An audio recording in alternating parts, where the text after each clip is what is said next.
Ильяс Есенберлин, ғашықтар. Бала кезімде жұрт менің әжемді қара кемпір деп атайтынына таң қалатын да намыстанатын да едім.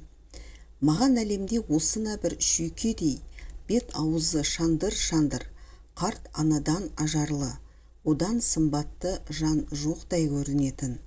Оның құлыным деп көз қолымен басымнан сипағаны мен үшін зор қуаныш, үлкен бақыт еді. Әкем соғыста, шешем аурудан дүние салды. Кішкентай қарындасым Базаргүл екеуміз сол бір шүйкедей қара кемпірдің қолында қалдық. Бейшара, біз ержеткенше жарғақ құлағы жастыққа тимей, жазылып жастық иіліп төсек болды бізге. Қанаттыға қақтырған жоқ, тұмсықтыға шоқтырған жоқ. Қатарымыздан қалдырмай, маған орта мектеп бітіртіп, Ленинградтағы Репин институтына түстім. Қарындасым Базаргүл 7 жылдықты тауысып, сурет өнер техникумына кірді. Бойына біткен дарынға не жетсін? Шіркін, ауыл мектебінде оқысақ та, ойлаған мақсатымызға кеттік-ау әйтеуір. Ағалы қарындас студент болып шыға келдік. Әттең дүние не керек, қайғы дегеннің не екенін сол жылы мен тұңғыш рет түсіндім. Ленинградқа келгеннен кейін бір ай өтпей, сонау шалғайдағы Көкшетаудан әжең қара кемпір қайтыс болды деген сұсты хабар алдым. Аяулы әжеме оқып адам болғаннан кейін қандай да бір жақсылық көрсету қаршадайымнан ойлаған асыл арманым болатын. Бұл жөнінде талай-талай тәтті қиялға шомылғам. Енді бейшара сол қызық күнді көре алмай кетті-ау деп, жылай-жылай екі көзім білеудей болып ісіп кетті. Тырна ашуын қарғадан алады дегендей, жүрегімді өртеп бара жатқан жан қасіретін екі көздің жасынан алдым. Сабағымды тастап ауылға жүріп кетейін десем, қыс болып қалды. Оның үстіне қаттың жіберілгенінің өзіне де талай күндер өтіпті. Қолымнан бар келгені, сол жылы Алматыға оқуға барған қарындасым Базаргүлге тоқтау айтып, хат жаздым. Бұ да құрдалбаса ғой, әйтпесе қайғыны қатпен баса аларсың ба?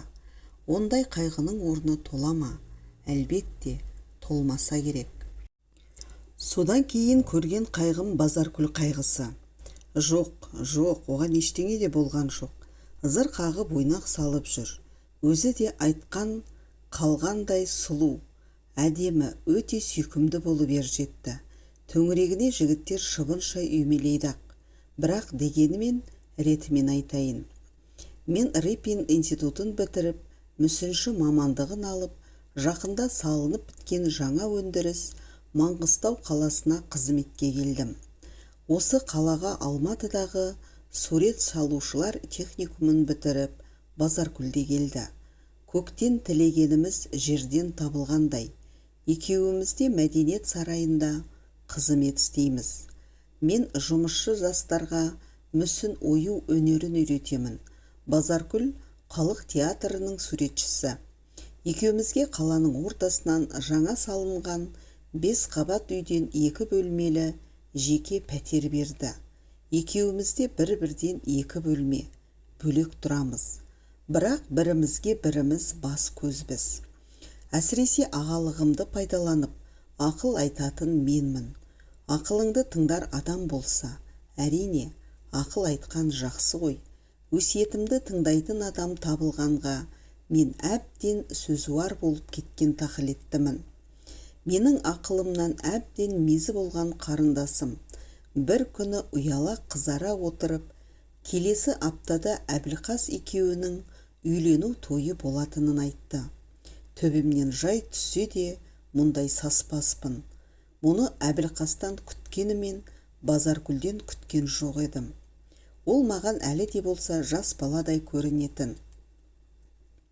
Білсем Әбілқасты үйімнің маңайына жолатам ба? Білмей қалдым ғой, бәріне де өзім айыптымын. Мыстауда менен басқа мүсінші жоқ. Сондықтан алда-жалда қайтыс болған адамның үй іші оның бейнесін ескерткіш етіп алып қалғысы келсе, өлген жанды сойып тексеретін патанатомия ассистенті Әбілқас арқылы мені шақыртады. Мен келіп гипспен өлген адамның маскасын аламын. Артынан барып оны мүсінге айналдырамын.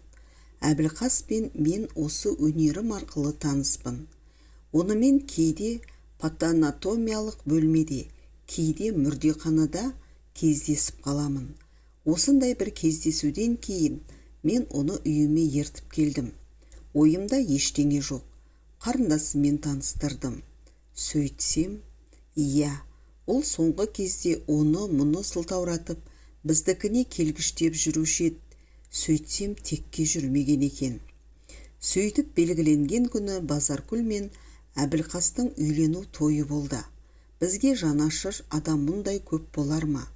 Кішкентай 2 бөлмемізбен ас үйіміз қонақтарға лық толды. Бәрі де жарастықты сыпайы киініп келген. Бәрі де қуанышты. Ал Әбілқастың қуанышында шек жоқ. Жерден 7 қоян тапқандай, 2 езуі 2 құлағына жетеді. Байқаймын, ел салтын ұстап, күйеу бала сияқты байсалды да болғысы келеді. Бірақ көңілді кернеген қуаныш онысына ерік берер емес, жымың етеді. Базаркүл де ұялады, төмен қарайды. Қуанышын жасырған болады. Әйтсе де, бойын ізгі сезім билей алғанда, қалай ғана төмен қарап томсара берсін. Кенет жарқ еткен көз қарасынан жалт еткен шаттықтың ұшқынын аңғарып ақ қаласың. Осыншама жұрттың ішінде қуанышқа берілмеген, көңілі жүдеу жан, тек менмін. Бұл жалғыз қарындасымның қызығы ғой, қуанышы деп өзім қанша қинасам да, көңілім бір сергімей ақ қойды. Енді той жайына келейік. Жоғарыда үй толы қонақтар болды дедім. Бұның бері Әбілқас пен Базаркүлдің таныстары, достары. Мен танитын бір жан жоқ. Мен үшін бәрі бөтен. Және бәрінің де ойы қазақтың досыңның асын жауыңдай же деген ескі қағидасын орындау секілді. Алдарындағы ас қойылған табақтар мен сұңғақ мойын шампан шөлмектерінің босап қалғанына қарағанда, жиналған жұрттың досы екеніне күмән жоқ. Біріне бірі соғыстырылған рюмкалар, сыңғырлаған күлкі, үй іші у-ду. Біреу аш кеңірдегімнен қысып ұстап алғандай, тек менің ғана тамағымнан бір түйір нәр өтетін емес. Ас ішіп әуре болмаған соң, бар ермегім осынау бейтаныс жұрттың аңысын аңлау, соларды байқау. Бұл байланысты таба білу мен секілді мүсінші суретшілерге қажет ақ. Адам бейнесінен оның ішкі дүние сазын ұға алмасаң, жасаған мүсінің ешкімге әсер етпейтін құр тас бейне болып шығады. Сондықтан мен жан жағымдағы адамдарды түбегейлі ұғу үшін ажар әлпеттеріне үңіле қараймын. Адам беті, оның құбылысы, оқи білген жанға алуан сыр ашатын тамаша бір қиял ғажайып кітап. Кісінің көзінен қиялға шомып отырғанын, қайғы мұңға берілгенін, ернінен қуанғанын, ренжігенін айыруға болады. Қарсы алдымда отырған жандардың қайсысы қандай жағдайда екенін менің де білгім келеді. Өз зердемде қалған әдеби кейіпкерлерге қарап, қандай адам екенін ұғуға тырысам. Бәрінің де беттеріне үңіле түсем. Үңілген сайын қуанам, яки қобалжи түсем. Міне, менің қарсы алдымда үлкен сопақ бетті, маймылға ұқсаған біреу отыр. Бетімді бұл кісіден жалт бұрып, жанындағы қызға қараймын. Қараңғы үйден кенет жарық көшеге шыққандай боламын. Жарық сәуле көзімді шағылыстырғандай, абыржып сәл үн-түнсіз мүлгіп қаламын.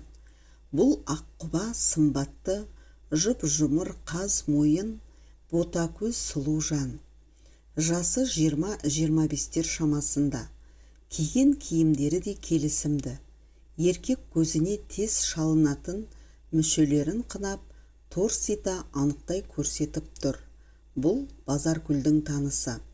Сән ателесінде киімнің жаңа үлгілерін киіп, жұртқа көрсетуші болып істейді.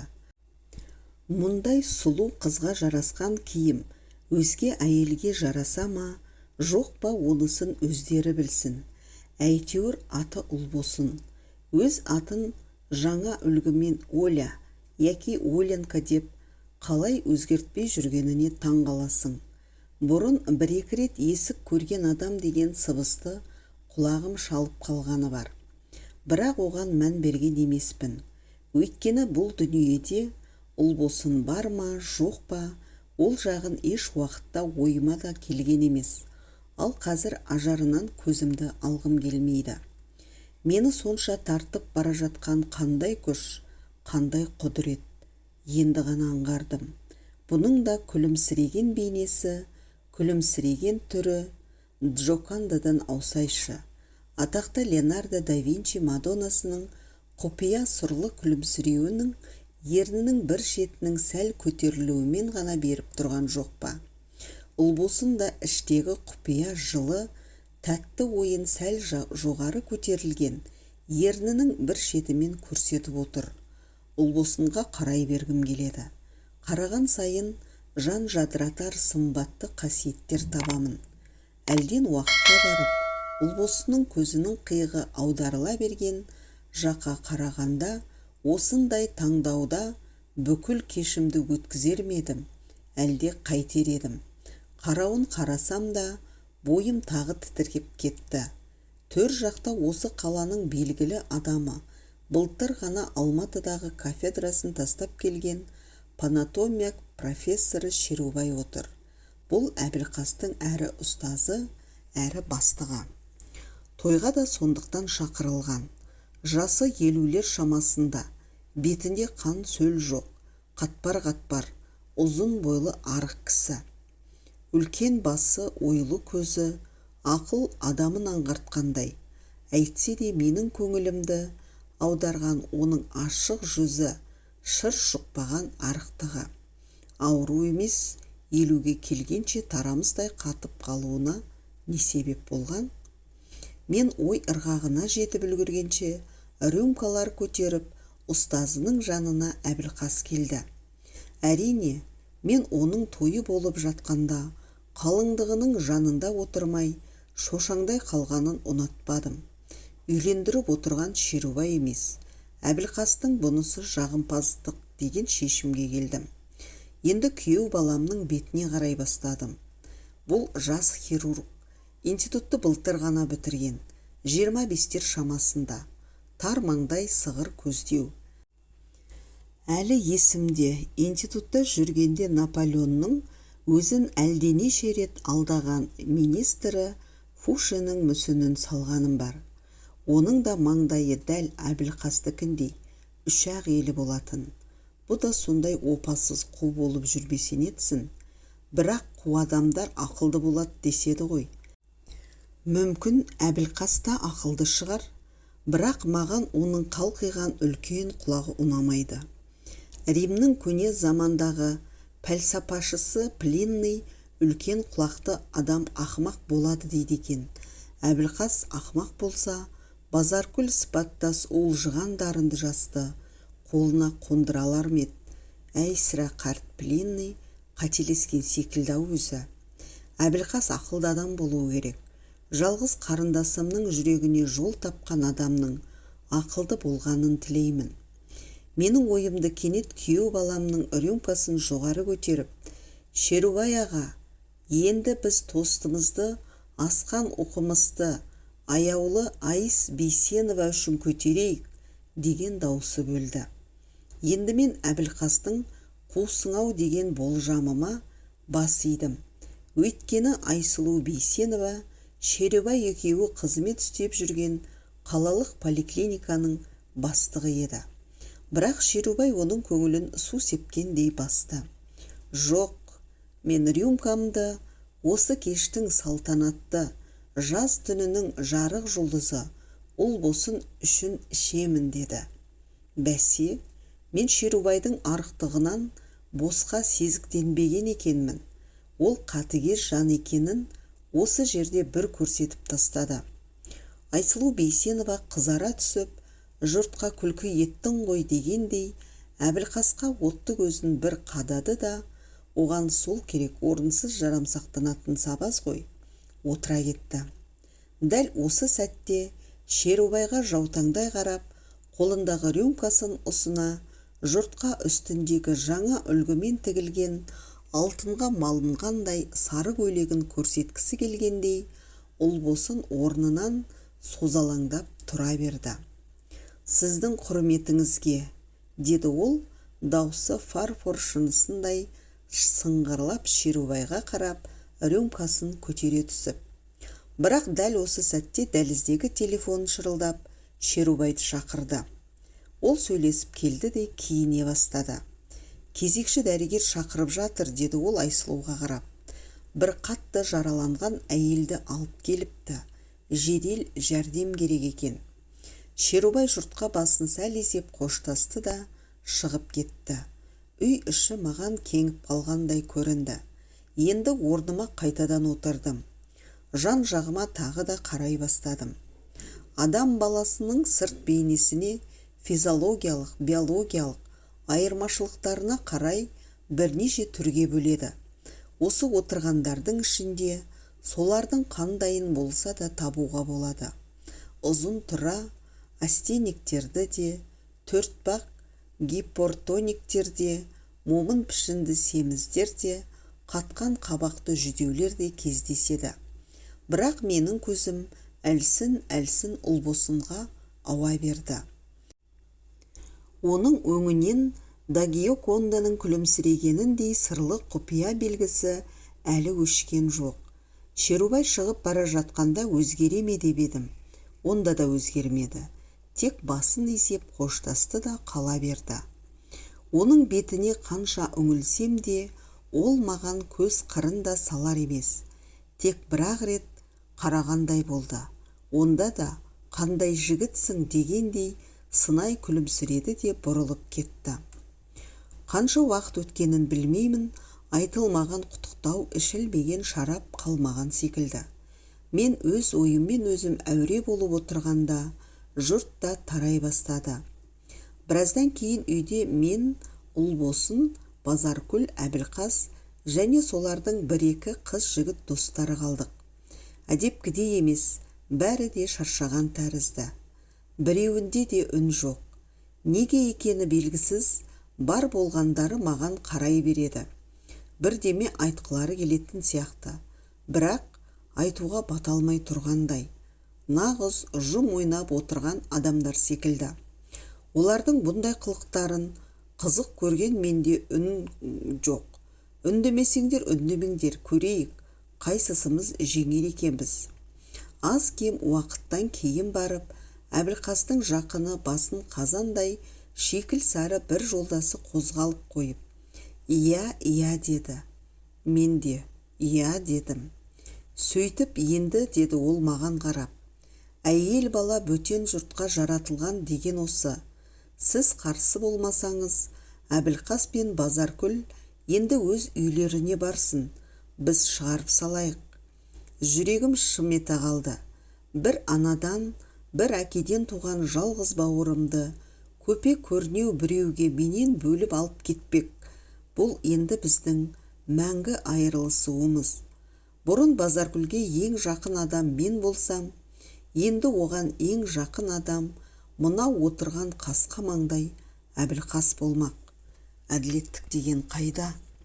Бірге тумақ болса да, бірге жүрмек жоқ деген мәтел шын болғаны ма сонда? Сірә менде қызғаншақтық, бауырмалдық сезім күштірек болса керек. Көзімнен ыстық жас ыршып кеткенін өзімде аңғармаппын. Менің көз жасымды көріп, Базаркүл де еңіреп қоя берді. Көке, сен жылайтын болсаң, мен кетпей-ақ қояйын. Кетпессің, ар жағың Әбілқастың жақсы көріп тұрғанын мен білмеймін бе? Базаркүл өзіме тартқан сұңғақ бойлы, ақ құба әдемі болатын. Тек менен гөрі нәзіктеу биязы мінезділеу еді. Енді бетіне қарап едім, жаңа ғана су шайған гүлдей бір түрлі оңы сынып, жүдеп қапты. Аяп кеттім.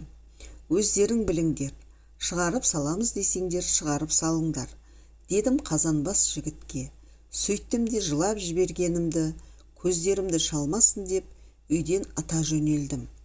Далаға шығысымен өзімді өзім билей алсамшы, мұндай көңілшек, осал жан екенімді бұрын білсемші, қараңғы көшелерді орақта айналып, еңіреп келем. Көз жасы мұндай көп болар ма? Құрғар емес. Базаркүл болса өзінің бақыты үшін кетіп барады. Ал сонда маған не жорық деймін. Бірге туғанмен бірге өмір сүрмек жоқ. Бұным ұят емес пе? Томардай болып, жас балаша егілгеніме жол болсын. Өзіме өзім осылайша ақыл берген сайын еңірей түсем. Бұл менің әжем өлгеннен кейінгі екінші рет қайғырғаным. Қара кемпір дүние салғанда, Базаркүл бар деп өзіме өзім тоқтау айтқан едім. Енді одан айырылып, соқа басым қалғанында нені көңіліме медеу етем. Базаркүлдің күйеуге шыққаны, маған қара санымнан ет кесіп алғаннан ауыр тиіп келе жатыр. Ғажайып-ай, оны Әбілқасқа күйеуге бермей, бір жолата жоғалтқан жандаймын. Оларды күні ертең ақ көретінім, тіпті қаперіме де кіріп шығар емес. Бос көшелерді шарлап, ұзақ жүрдім білем. Әбден қалжырайын дедім. Енді екі иығым салбырап, үйіме қарай беттедім. Сәлден кейін қараңғы көшелерден шығып, жарық көшеге түстім. Мен түскен көше Коммунистік проспектісі екен. Бұл Мыстау қаласының ең салтанатты көшесі. Самаладай жап-жарық, кең, екі жағын бірдей 4-5 қабат сәнді зәулім үйлер көмкерген. Алыстан будақтаған мыс заводының түтіні шудаланып көрінеді.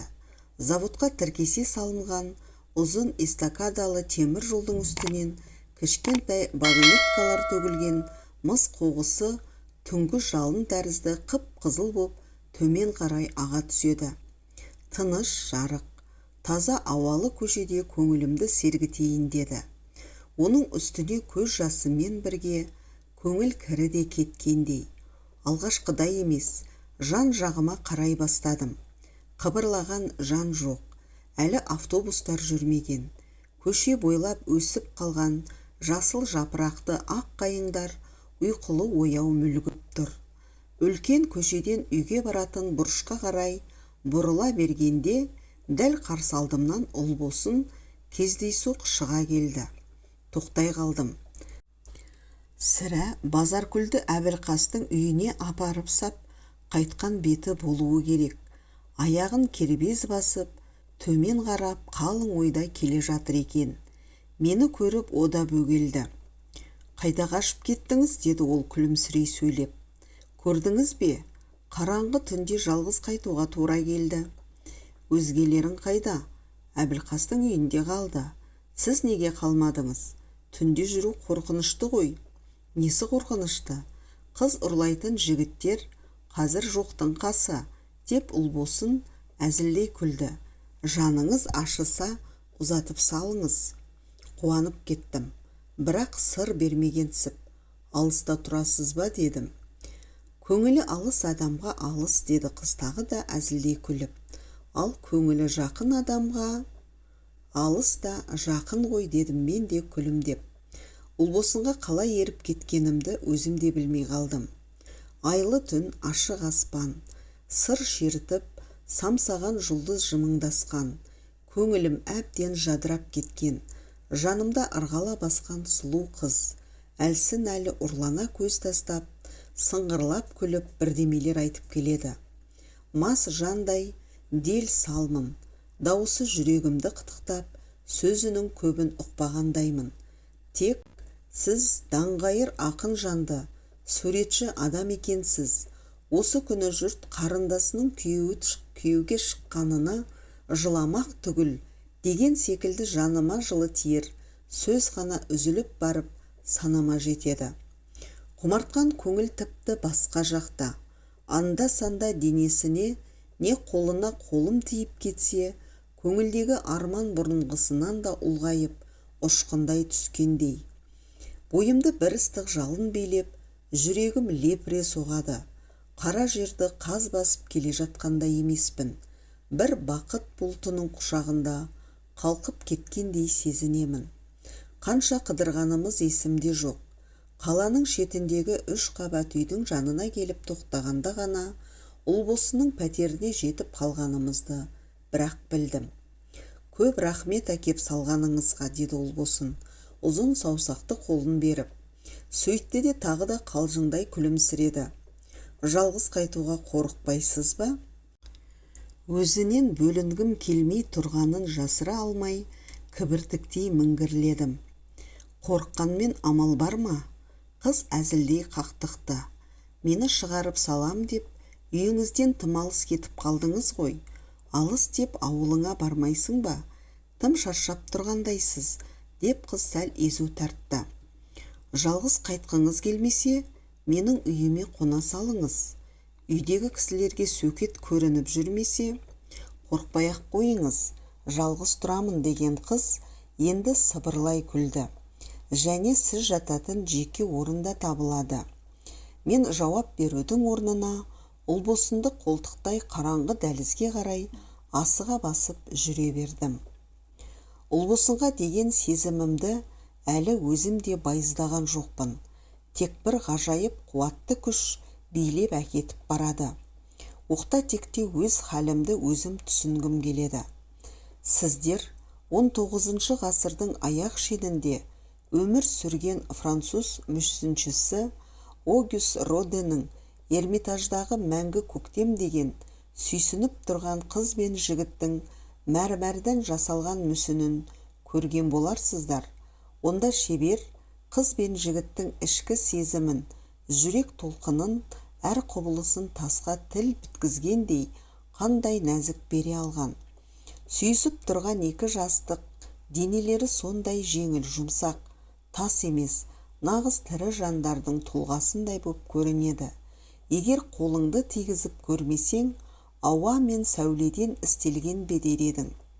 Не болмаса айбарлы 1 Петрге өлмес ескерткіш етіп, мыс салтанатты қалдырған Фалконенің қыз деген мүсінін көріңіздерші. Қыз түніне әйел бейнесі арқылы аллегориялық теңеу беріп, адамның қыз деген түсінігінде ғажайып бір сұлу сезім тудырмай ма? Осының бәрін паш еткен тас мүсін, тас бейне. Сол тас бейнені тірі жандай сөйлетіп тұрған адам, дарын. Сондай адамның бірі мен емеспін бе? Менде дарын жоқ деп кім айта алады? Бірақ қолыма түскен тасты мен неге сөйлете алмаймын? Әлде менің дарынымның, шеберлігімді масайратар кезі туған жоқ па? Мен осы мыстауға келгелі, көркем өнерге деген құшағымды жаюдамын. Жан жағыма үңіле қараймын. Көңілімді толқытар дарыныма қанат бітірер көз іздеймін. Сол көзде тапқандай да боламын. Ол мынау төңірегімдегі адамдар, ғажайып қызық өмір, қой үстіне бозторғай жұмыртқалайтын заман. Мынау өсіп келе жатқан жаңа қала, ана түтіні будақтаған мыс алыбы. Ал енді соларды суретке, не тас мүсінге айналдырсам, күнде көріп жүрген әдеттегі қарапайым бірдемелер болады да шыға келеді. Өз жұмысымнан не шабыт лебізін, не қайғы, не қуаныш сарынын таба алмаймын. Бұл неліктен? Әлде менің дарыным жетпей ме? Әлде айнала қоршаған дүние көңіліме қонбай ма? Жоқ, олай емес. Мен өмірге де, заманыма да ризамын. Ал сонда шың, көркем өнер туындысын шығара алмауымның себебі неде?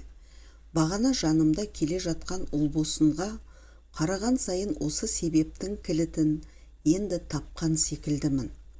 Ол кілт дүниеде, жан жағымдағы өмірден, алуан адамдардан алатын әсерім тәрізді. күнде мына жүздеген адам көрем. Бәріне де доспын, бәрін де ұнатам. Бірақ бәрі де маған бір түстес, бір келкі, қалыптасқан көз қарасыма қоныстаған ізгі адамдар. Ал ұлбосын олардан өзгеше. Мұның аяқ басысы да өзгелерден басқаша, тән бұрысы да өзгеше. Мен кейіндеу қалып, ұлбосынға білдірмей оның сыртынан да қарағам. Ол маған буалдыр түнде жүзіп жатқан аққу тәрізді көрінген. Не, мен сол сәтте оған ақындық теңеу тапқанмын. Ол теңеуім аққу құс.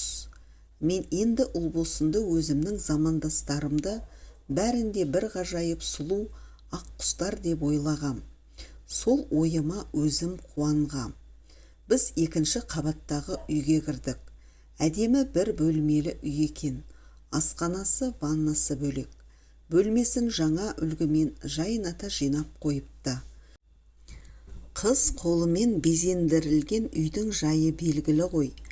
Қағылған суреттерге де, стол үстіне қойылған гүлге де мін таға алмайсың.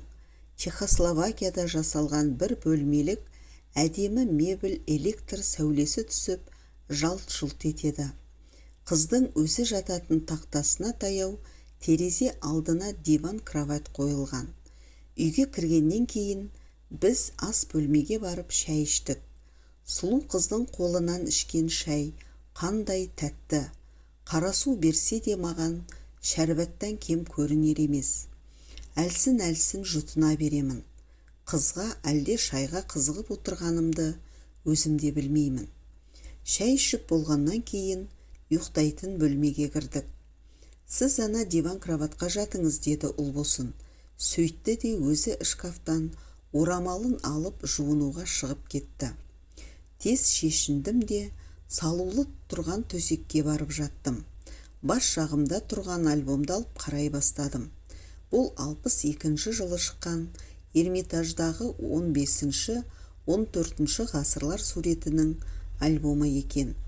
Орта кезін ашып қалып едім, Рембрандттың Даниясына тап болдым. Оның салған портреттерін көрген сайын мені де бір ғаламат сезім билеп кетті. Ал бұл жолы альбомды жаба қойдым. Өйткені менің дәл қазіргі жағдайымда Данаяны төсекте жатқан жалаңаш әйелді көру мен үшін тым қауіпті де азап та еді. Дәл осы сәтте үйге ұлбосын кірді. Мен шешініп алғанша, сіз азырақ теріс қарап жата тұрыңызшы, деді ол наздана еркелей. Сөйтті де шамды сөндірді. Маған теріс қарау оңай болып па? Амал жоқ, бұрылдым. Бірақ сол бұрылған сәтте ақ жүрегім аласұрып ойнақши жөнелді. Аяқ жағымда айқара ашылған үлкен терезенің шынысынан ай сәулесі құйыла түскен үй іші самаладай көрініп тұр. Әсіресе ұлбосын айдай айқын. Ол міне енді жаюлы төсегінің үстіне отырды. Жұп-жұмыр аппақ санын жалаңаштап, жоғары қарай белдікше тартылған бірдемесін ағытып, бір шұлығын шешті. Теріс қарап жатқан мені мазақ етіп, жас балаша мәз болып, ту сыртымнан тілін шығарды да екінші шұлығын шешуге кірісті.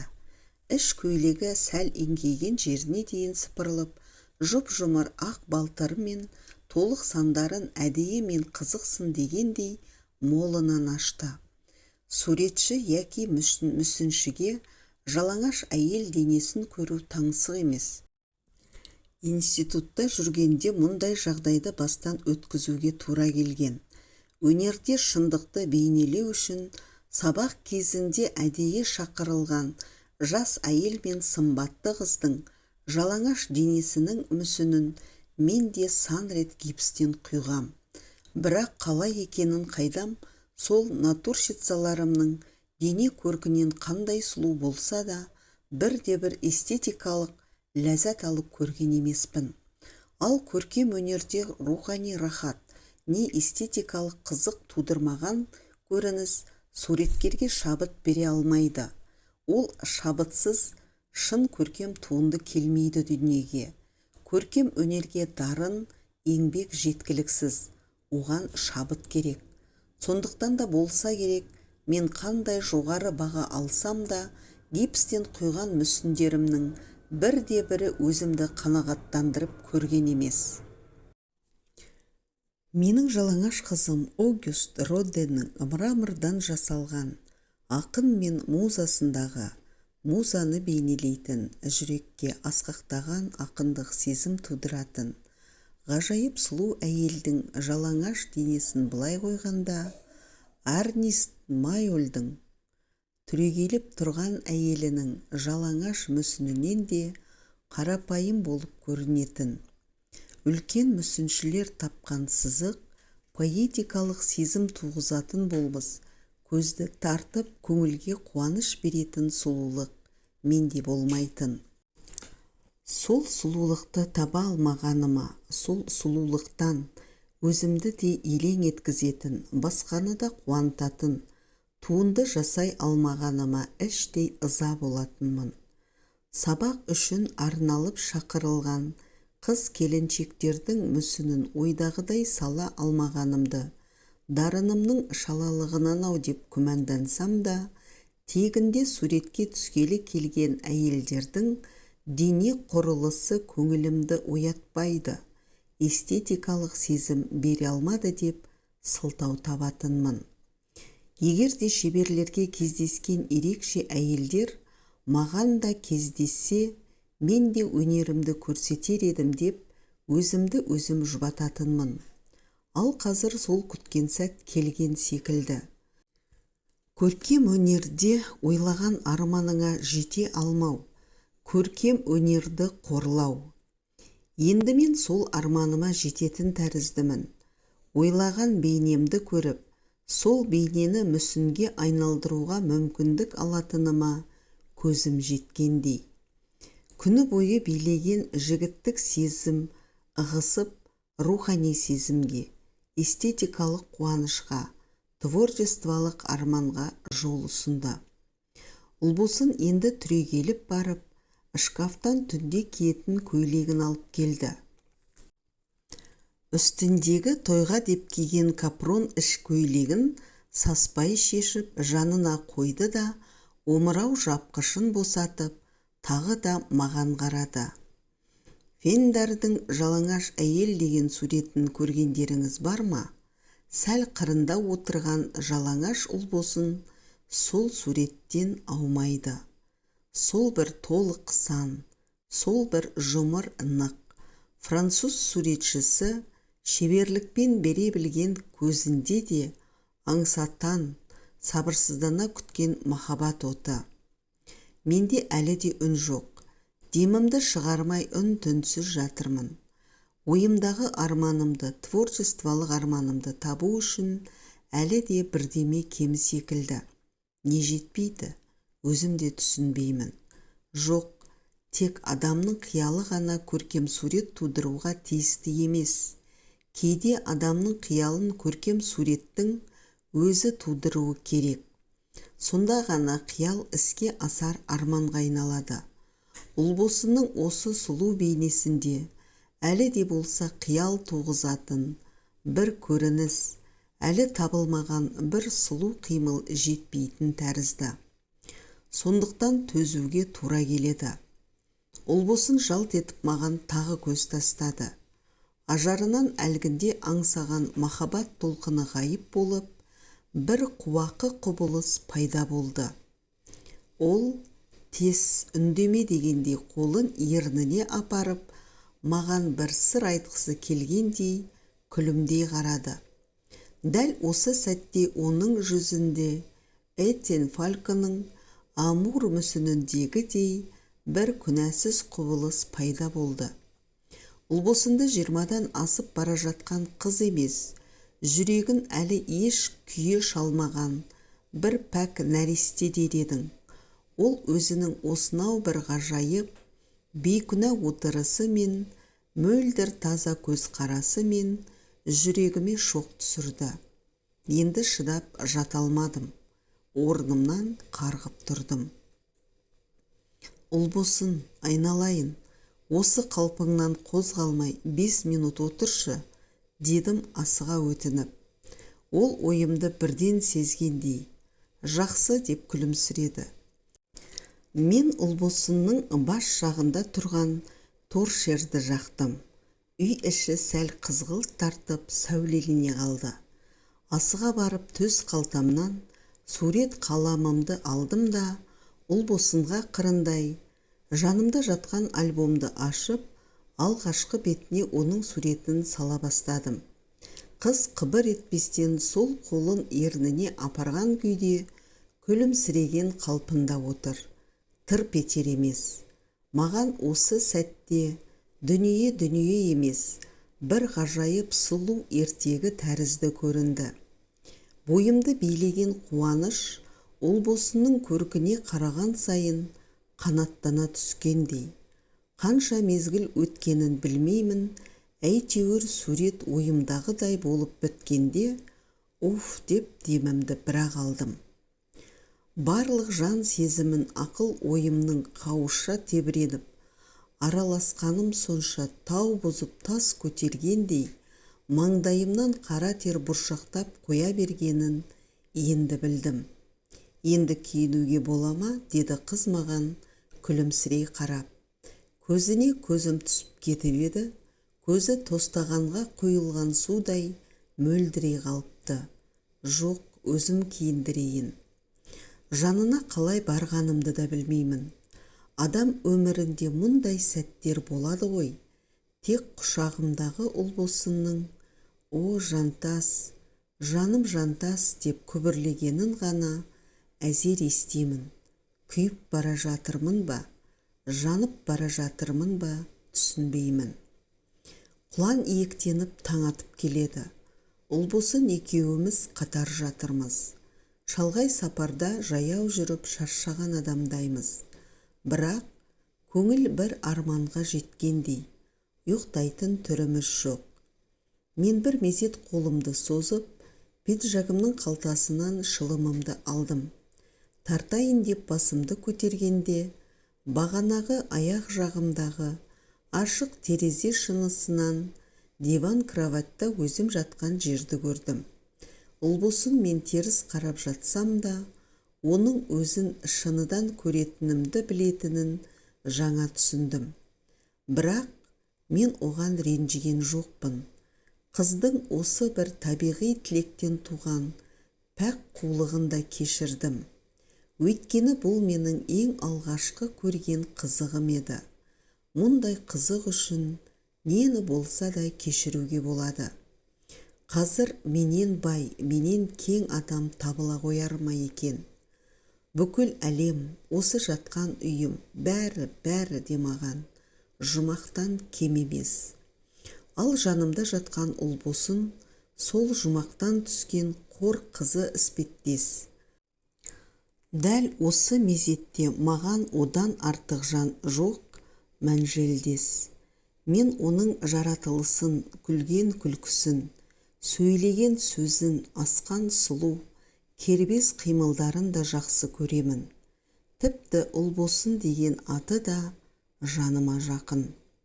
Жантас, деді ұлбосын, темекі тартып болып, қайтадан жанына жатқанымда, жұмсақ сүйріктей саусақтары мен бетімнен сипап, құшағыма кіре түсіп. Сен мені жек көріп қалған жоқсың ба? Неге? Қайдан білейін? Көйлегін өзі шешті деп жаман ойлап қалып жүрмесең, көйлегіңді қайтадан мен кигіздім ғой. Мен киім деп таластым ба? Ұлбосын сылқ-сылқ күлді. Сөйтті де баяу күрсінді. Жігіт түймесін таба алмай сипалап жатқанда, мен өзім дейтін қыздардың қатарына қоспасаң болғаны. Өзімнен кіші Базаргүл, не өзің де түсінесің ғой, мен де тірі жанмын, шыдай алмадым. Жастық жалын баурап кетті. Ол енді ыстық демі мен бетімді күйдіре сыбырлады. Ал сен маған бір көргеннен ұнадың. Оны мен тойда байқамадым ғой. Шерубай отырған соң әдейі аңғартпадым. Түсінбедім? Иә, түсіну оңай емес. Ұлбосын мені құшақтай жатып сырын айтты. Адам баласының өткен өмірі бір түс емес, қуанышты да, қорқынышты да, қайғылы шақтары да болады. Түс кейде қайта оралады, ал өмір қайта соқпайды. Оның қуанышы да, қайғысы да өткен күннің ауқымымен бірге кетеді. Соны қуаныш, жаңа қайғы, жаңа өмірге із салады. Ұлбосынның өткен өмірі де түс тәрізді, ауыр да, қуанышты да болған екен. Енді жаңа өмір бастамақ. Сонда жаңа өмірді қалай бастамақсың? Дедім сырын айтып болғаннан кейін. Өзім де білмеймін, енді кім білет? Қойған сауалым жеңіл тимеген тәрізді. Өйткені оның шағын өмірінің шырғалаңда өткенін түсініп жатырмын. Ұлбосын лауазымы жоғары адамның жалғыз қызы болады. Орта мектепті бітіріп, бұдан 7 жыл бұрын медицина институтына түседі. Бірінші курста оқып жүргенде, әзір ақыл тоқтатпаған, жел өкпелеу сұлу қыз, жасы 40-тан асқан, хирургиялық шеберлігі мен жұрт аузына іліне бастаған профессор Шерубаймен көңіл қосады. Сайып келгенде Шерубай алмақ болады. Қыз у-шусыз қатынаста жүруді жөн көреді. Сөйтіп ыржың-жырың болып жүргенде Ұлбосын 2 қабат болып қалады. Әке-шешеден, бірге оқып жүрген құрбы-құрдастарынан ұялған Ұлбосын бір күні түнде ешкімге де айтпастан Қарағандыда жұмыс істеп жүрген нағашы апасына тартып отырады. Онда барған соң жасырын жолмен ішіндегі баласын алдырып тастайды. Бұрын ерке өскен шолжың қыз басына таяқ тигеннен кейін оқыс өзгереді. Оқуынан қалдырған, өзін қор еткен Шерубайға енді жуығысы келмейді. Өз бетінше өз еңбегімен өмір сүргісі келген ол ақырында осы Маңғыстау қаласына келеді. Алдымен телефоншы болып жұмыс істеп, кейінгі 2 жылда сән ательесіне кіреді. Шерубай әлденеше рет хат жазады, көңілі суыған Ұлбосын оған жауап бермейді. Сөйтіп жүргенде бұрынғы әйелі өлген Шерубай былтыр Ұлбосын жұмыс істеп жүрген Мыстауға ауысады.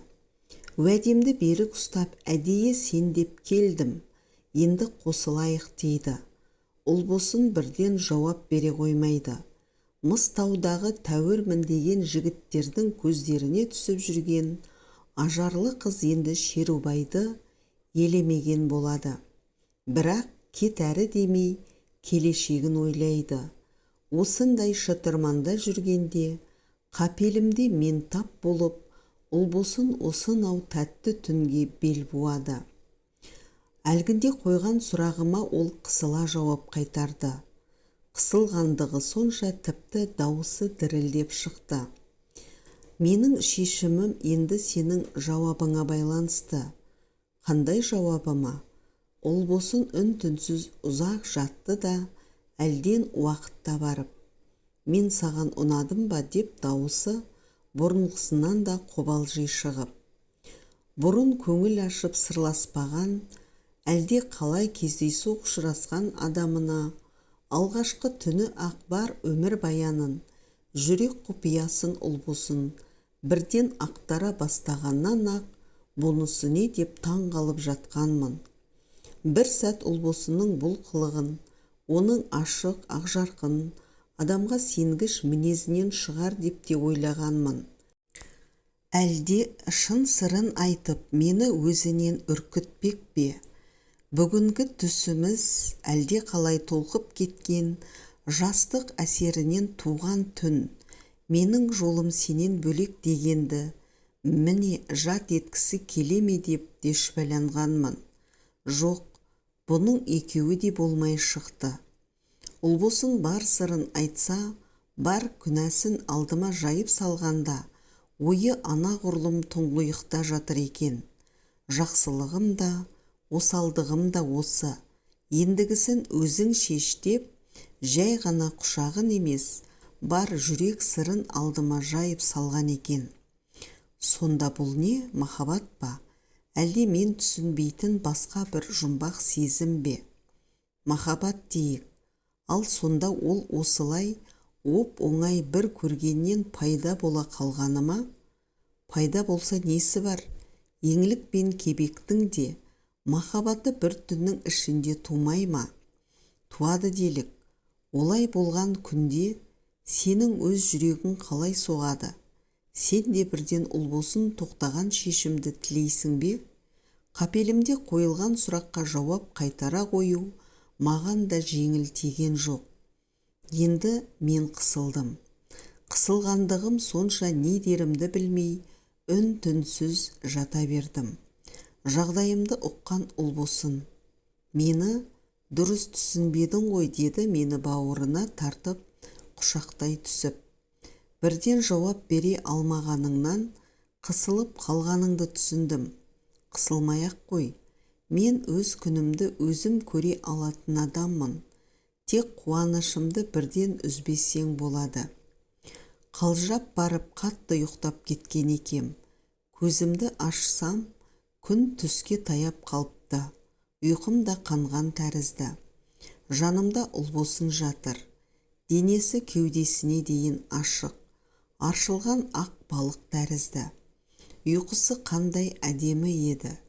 Қою қара шашы ақ жастыққа төгіліп, сүйкімді ерні оймақтай аузы сәл ашылып, ақырын тыныстайды.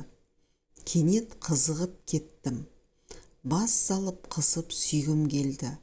Дегенмен ұйықтасыншы деген тілек басым болып оятпадым. Жайлап тұрдым да киініп, аяғымды үшінен басып, үйден шығып кеттім. Бір көше мұғдары өткеннен кейін барып, түндегі салған суретім есіме түсіп кетіп, кейін бұрылдым.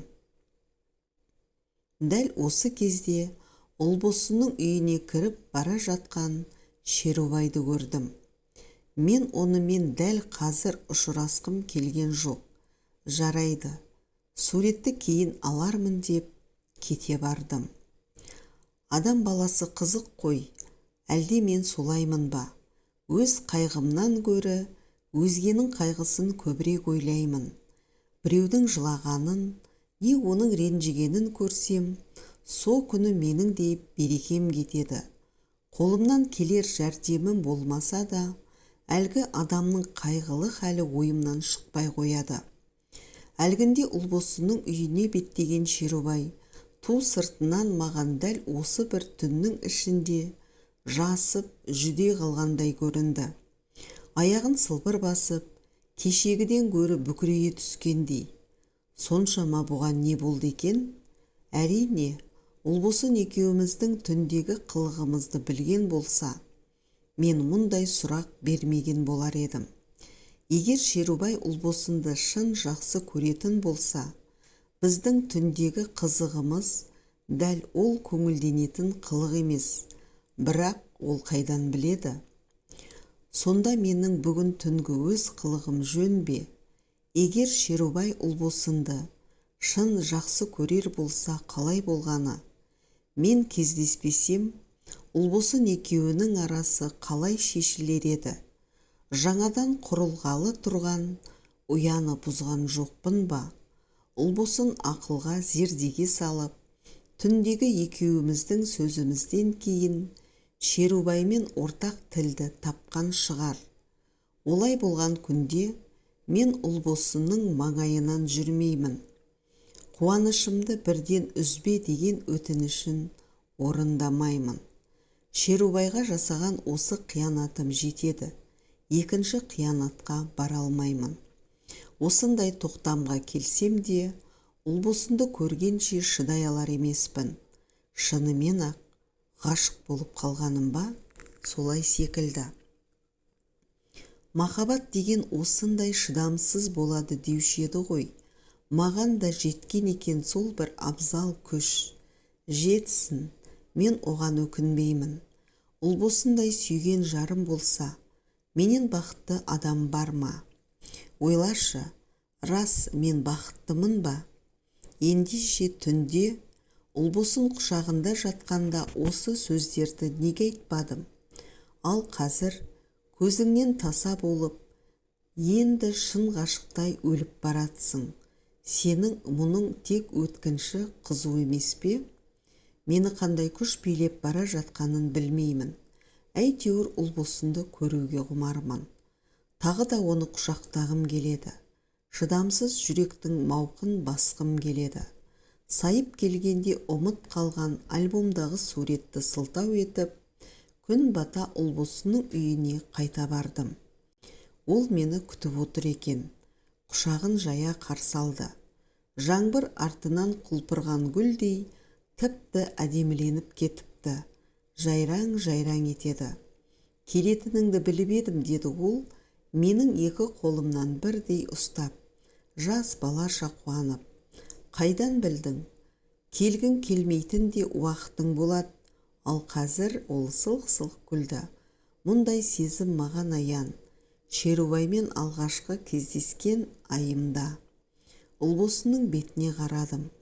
Ол менің үнсіз сұрағымды бірден түсінді.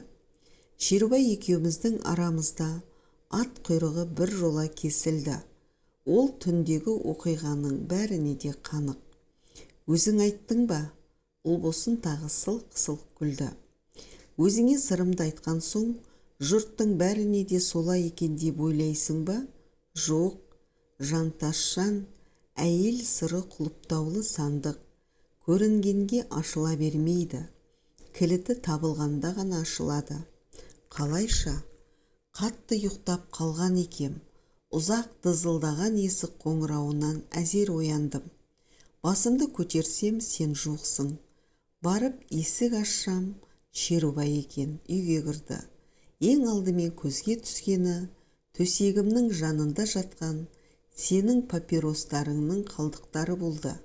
Менің шылым тартпайтынымды біледі. Иә, сосын Ұлбосын Шерубайдан бір өшін алғандай іждихаттана күлімсіреді. Бұл кімдікі, деді. Мен сенің атыңды айттым. Боп-боз боп кетті. Бұнда ол қайдан келіп жүр, деді.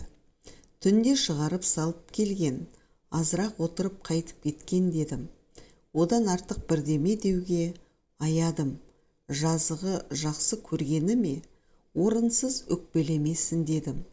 Ол сенерін де сенбесін де білмей, бөлмені кезіп жүре бастады. Кенет терезе алдында жатқан ашық альбомды көріп, тоқтап қалды. Менің суретімді тамаша етіп салған екенсің. Ұлбосын тағы да қуана күлді. Оңаша болған соң тіпті ұялу дегенді ұмытып кетіпсің. Біреу үстіме суық су төгіп жібергендей бойым мұздап кетті. Көркем өнер ғой, дедім міңгірлеп. Не дерімді білмей. Мен сол сурет үшін келіп едім. Ұлбосын есіктің қаға берісіндегі қағаз салатын корзинканы көрсетті. Әне жатыр салғаның. Шерубай үн-түнсіз суретке қарап, аз кем тұрды. Азырақ отырып кеткен-ақ екен, деді де, салғаныңды быт-шыт етіп жыртты да, үйден ата жөнелді. Содан қайтып оралған жоқ. Көптен күткен арманым орындалып, ойдағыдай етіп салған этюдімнің мұндай күйге ұшырағанына ішім удай ашып кетсе де, тағы да не дерімді білмей, япырмай ұят болған екен, дедім міңгірлеп. Кімнен? Шерубайдан ба? Көңілін қалай суытудың әдісін таба алмай жүредім. Сәті түсе қалды, деді Ұлбосын, қабағын сәл шытып. Мейлі, өкінбеймін. Қыздың профессордан әбден суығанына көзім жетті. Көңілім арнасына түсейін, деді. Екеуміз енді қатар отырдық. Ұлбосынның қолын ұстап сәл қыстым.